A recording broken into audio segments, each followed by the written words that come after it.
Let me start by recognizing our host, Imboni Hadebe.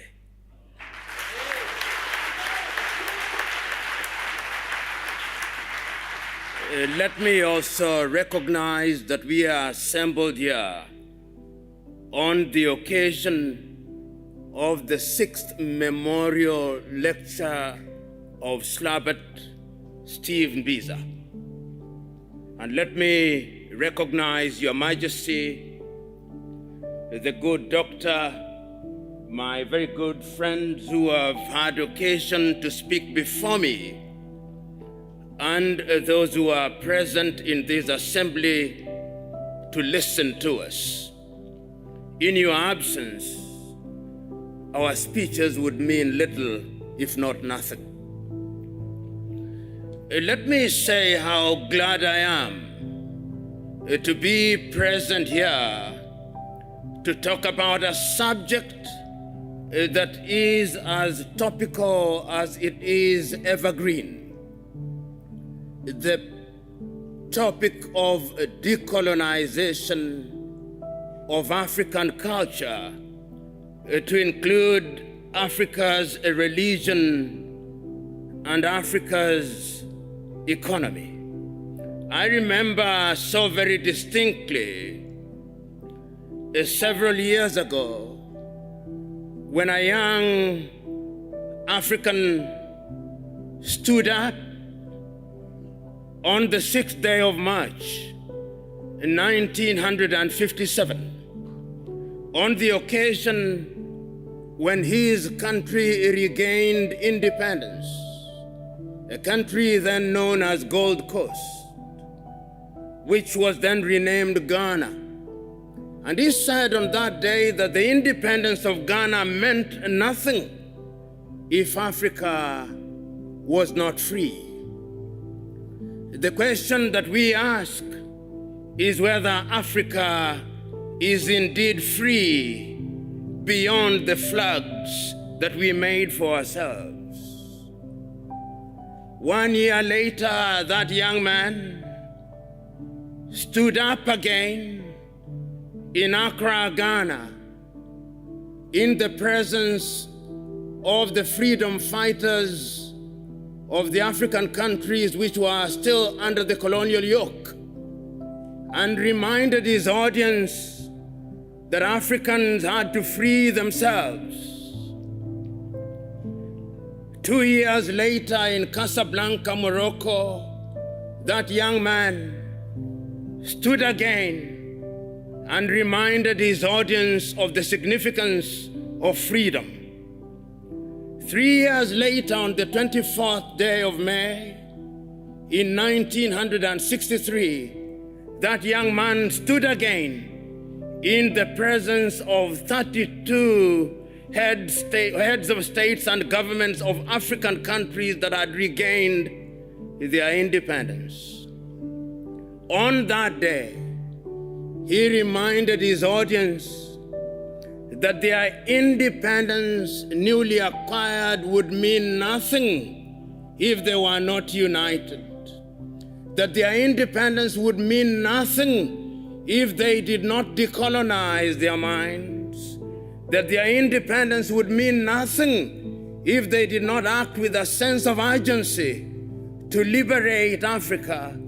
He reminded his audience on that day that while in 1958 he had said, "Seek ye first the political kingdom and the rest will be given unto you," there was a sense of urgency in regaining our independence in all its dimensions. His audience listened to him not. And as I speak to you today, our continent is not at ease. Our continent is not at ease spiritually. Our continent is not at ease economically.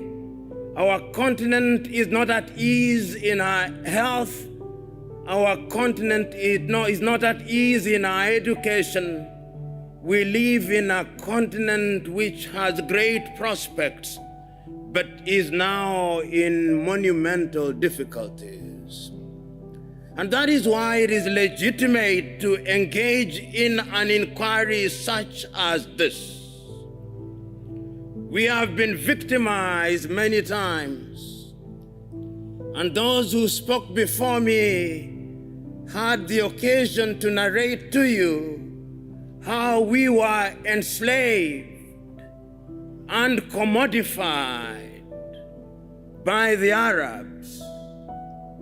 The Arab colonization project was a project not only of Islamization, but also a project of Arabization. And when the Arabs were done with us, the European tribes came. If it was not the Portuguese, it was the Dutch. If it was not the Dutch, it was the Italians. If it was not the Italians, it was the French. If it was not the French, it was the Germans. If it was not the Germans, it was the English. We were victimized. That is our history. And when slavery had lost its luster, some from within their ranks pretended that they were abolishing slavery. They introduced yet another thing, the thing called colonization. They came into our continent and claimed that they had discovered us.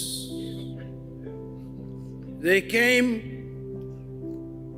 and while we were here, they discovered the Cape of Good Hope. They discovered us, they claimed. While we were here, they came and pretended to discover all lakes and all rivers. That is how they came. While we were here, they came and pretended that we had no history. But let us assess history, if only to demonstrate to ourselves that the African continent is the cradle of human civilization. You know, when Europeans were still living in caves, the Dogon in Mali had already recognized the stars. When the Europeans were still eating raw meat, the Africans had discovered fire. The Africans were the pioneers. And even if you look at all religions and their creation, and I'm a keen reader of the Bible, and the Bible records, and the God said, let us create man in our own image, and that he took soil and formed man out of it. The last time I checked, soil was brown or black, not white.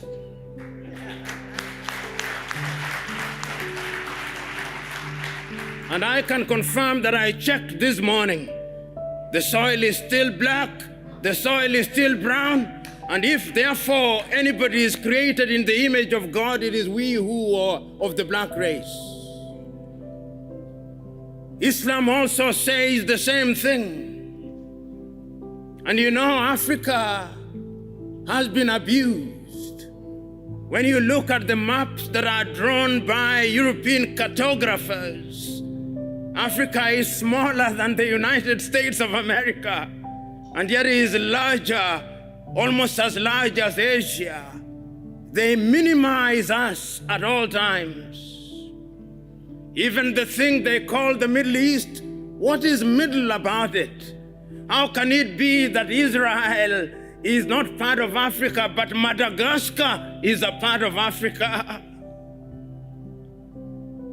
When we assembled here to talk about decolonization of the mind, we must remind ourselves of our history. The pyramids were made here in Africa. It still defies architecture and engineering. It's the Africans who made them. The walls of Benin, which are 4 times longer than the Chinese Great Wall, were here in Africa. The temples of Lalibela, which were dug out in Ethiopia out of the soil, were made here in Africa. The great walls of Monomatapa in Zimbabwe were made here in Africa. And when you go to the warriors of the world, the Monis or the Amazons of Dahomey were found in present-day Benin. King Zinga of the Mbanda, of the Batamba, was here in Angola. Africa is the cradle of human civilization. You know, as a young man, I read Ghana's Jody Graft's play, Muntu, in which he says in part, some things we know and some things we do not know. But this one we know, that Odoman Koma created the world. And that Odoman Koma is God. And that God is neither Christian nor Muslim nor all these things, because God is a spirit. And if he is a spirit, he cannot be all those things. Your own Desmond PLO Tutu writes in a book, God is not a Christian. And he is not. Even for those of us who are of the Christian faith, Christ was not a Christian. Christianity is a post-Christ religion. And you can see that God has been appropriated by civilization, and over the years they have been whitening God. When God was in the Middle East, even Christ was in the Middle East, he was not as white as he is now presented to us. They took Christ to the Greeks. They made him white, and they made him speak Greek. When they were tired with him, they took him to Rome, and they made him speak Latin. And when they had tired with it, they created a religion that they called the Roman Catholic Church. God was not a Catholic and is not a Catholic. When they were tired with him, they took him to England to allow King Henry VIII to marry, and they named the Church of England, and made the Queen and the monarch the head of that church.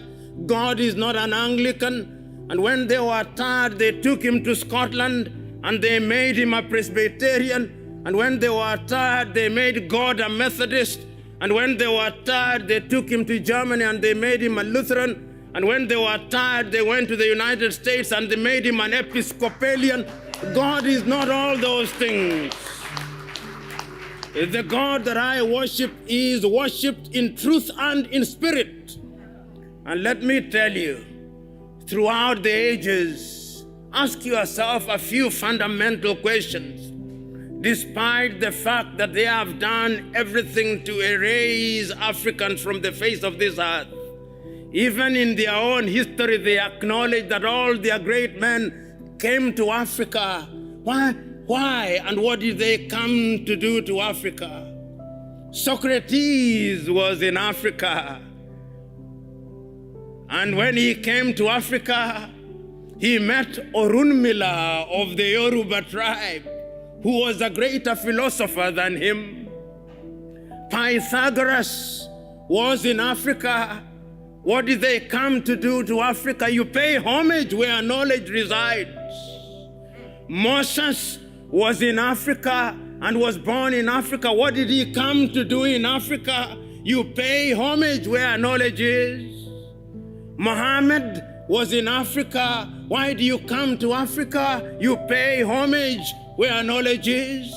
Christ or Yeshua was in Africa. Why did he come to Africa? You pay homage where knowledge is. The Lord Krishna of the Hindus was in Africa. Why did he come to Africa? He came to pay homage where knowledge is. This is the cradle of human civilization. But we have been so beaten over the years. We have been so abused over the years. They enslaved us because they feared us. They colonized us because they feared us. They now have a new project, the neo-colonial project. And I'm told that the neo-colonial project is a twin of another child called colonization. Their mother is imperialism. And imperialism never changes its character. It only changes the masks that it wears. We must be wary of it. It is said, when they came here and abused Christianity, they told us to close our eyes in prayer. And when we opened our eyes, the land had disappeared.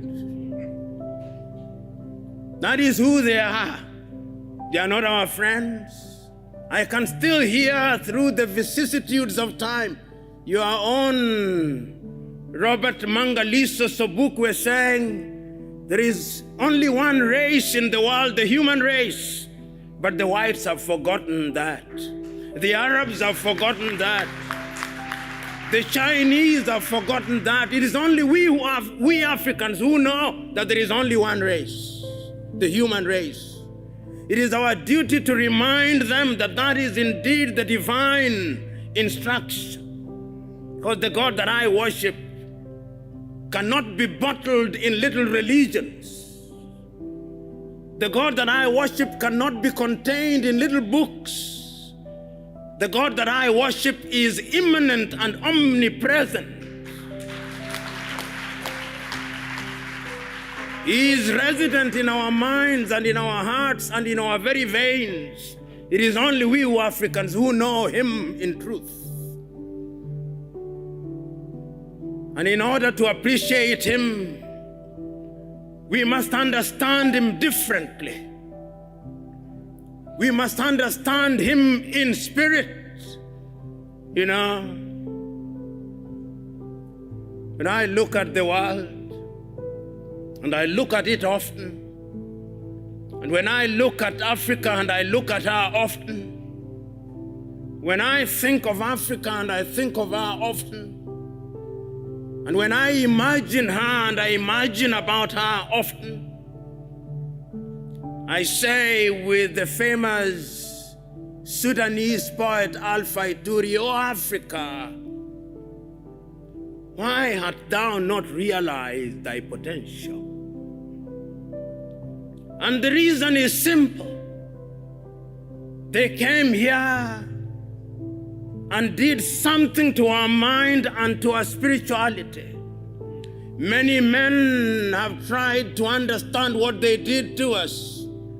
I'll not refer to all of them, but I'll refer to a dramatization which some of you will be familiar with. The African-American Alex Haley produced a film called Roots. And in Roots, he dramatizes the life of a young man uprooted from Jufure village in what is now known as the Gambia, Kunta Kinte. And they take Kunta Kinte to the United States of America. And when they take Kunta Kinte to the United States of America, the first thing that they do to him is to beat him up, that he may change his name, so that Kunta Kinte is beaten out of him, and they introduce a new being called Toby. That is what they do to us. They beat our Africanness out of us. And when we are all empty, they fill us with something that is alien. And then we begin to think like them. We begin to think that our hair is not good enough, so that our women must buy wigs from dead women in Asia,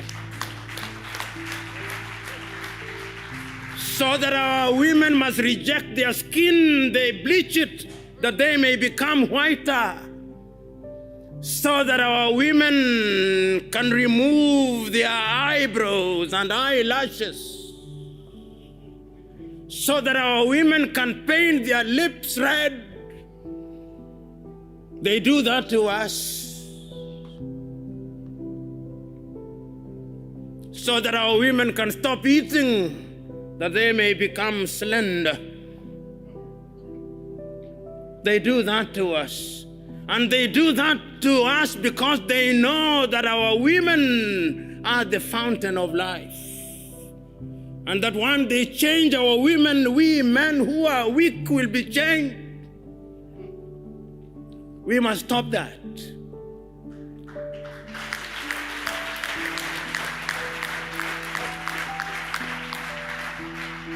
We are created in God's image. You know, John Garang Dimabior in Sudan once asked the Arabs, why do you want to Arabize us? Why do you want to Islamize us? This God who created us, Nuer, Dinka, Zulu, Kosa, Herero, Nama, Ovambo, Ovimbundu, Igbo, Luo, Agekoyo, Dogon, Wolof, Yoruba, Fulani, Fulfude. Was he stupid? If he is all wise, is he not a God of diversity who wants to be celebrated in different and diverse ways?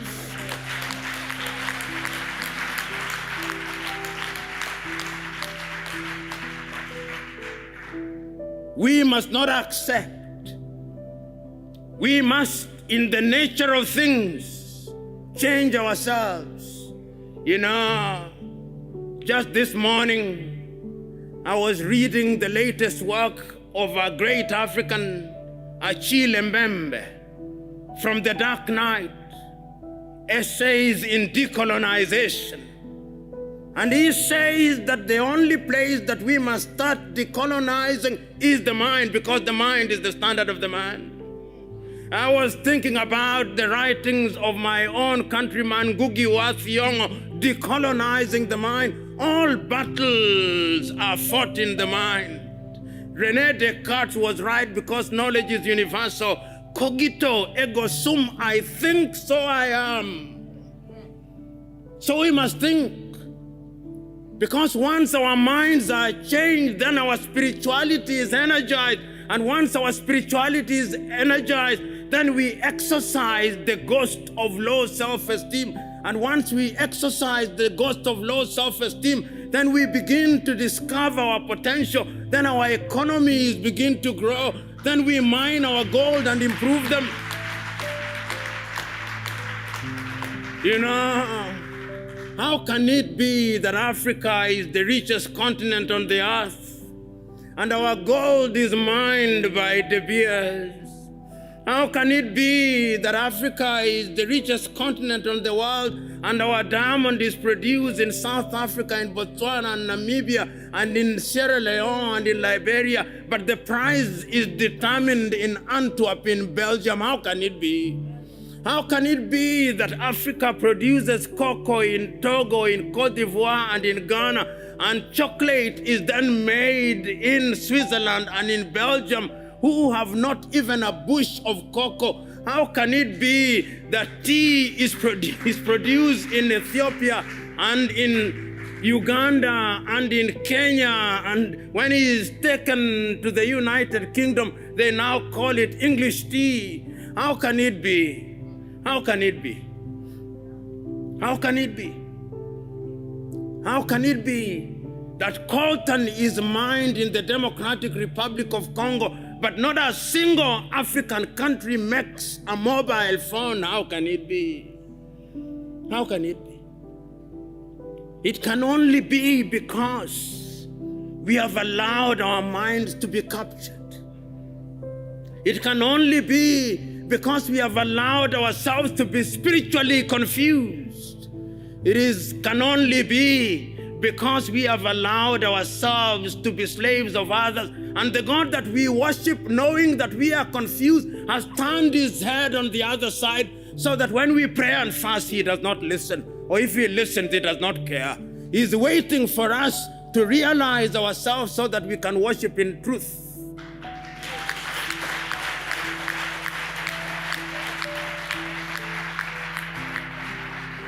And you know, this is intergenerational.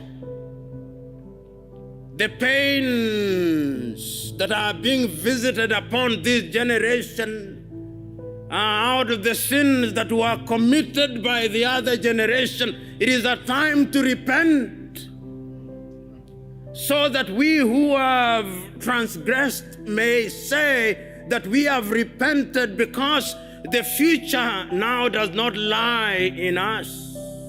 The future lies in the young ones. Chinua Achebe was right. These are the young suckers that will grow when the old banana dies. These are the very same upon whose shoulder Africa shall rise. Your duty and my duty is to plant the tree in the knowledge that one generation plants a tree, another generation waters the tree, another generation prunes the tree, another generation enjoys its shade. That is our duty. So this morning, we are not here to say new things. We are only here to remind ourselves that in the beginning there was God, and that God created man, and that man I suspect was an African, and that man could not have been anything else but an African.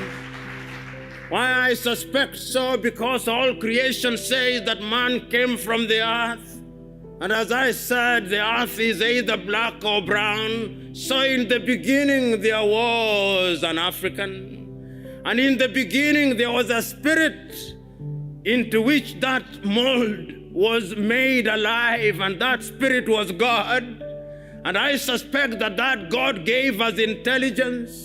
And I suspect that God created Africa where it is in the very middle, because the very middle, the very center is the fulcrum. And that is why I suspect Africa is where it is, enjoying not too much cold, enjoying not too much sun. It is in the middle. It is indeed life measures as it should be measured.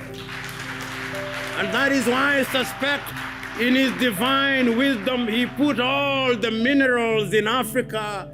If it is not gold, it is coltan. If it is not coltan, it is iron ore. If it is not iron ore, it is copper. And he does not stop there. When he was distributing rivers and lakes, he ensured that Africa had the best of lakes, the best of rivers, and he did not stop there. He ensured that we are surrounded with the best of oceans. If it is not the Atlantic, it is the Indian, which should be called the African. I do not know why they call it the Indian Ocean, but that is their conspiracy. Then there is the Mediterranean. They also call it another name, and he did not stop there. Once he had done that, he ensured that this is a continent that has men and women who are so forgiving, so generous. This is the only continent that has welcomed all civilizations. We started with the Arabs. They abused us. Then came the Portuguese. We welcomed them. They abused us. Then the Dutch came. We welcomed them. They abused us. Then the Italians came. We welcomed them. They abused us. Then the Germans came. We welcomed them. They abused us. Then the French came. We welcomed them. They abused us. Then the English came, we welcomed them and they abused us. Then the Indians came, we welcomed them and they abused us. Then the Lebanese came, we welcomed them, they abused us. Now the Chinese are coming, we are welcoming them and they are abusing us. We must stop this. And we can only stop this through self-realization. And that is why when I conclude, I must conclude by making reference to a great African, Ante Cheikh Diop of Senegal, who writing in his book, The African Origin of Humankind, Myth or Reality, says, this is a problem that can only be solved through aggression. And I'm telling us, this is the time now for Africa to rise. Africa will be great. Africa must be great, and it will only be great if we choose to spiritually decolonize our minds, our hearts, and culture, because it is only then that Africa will be a great continent. God bless you.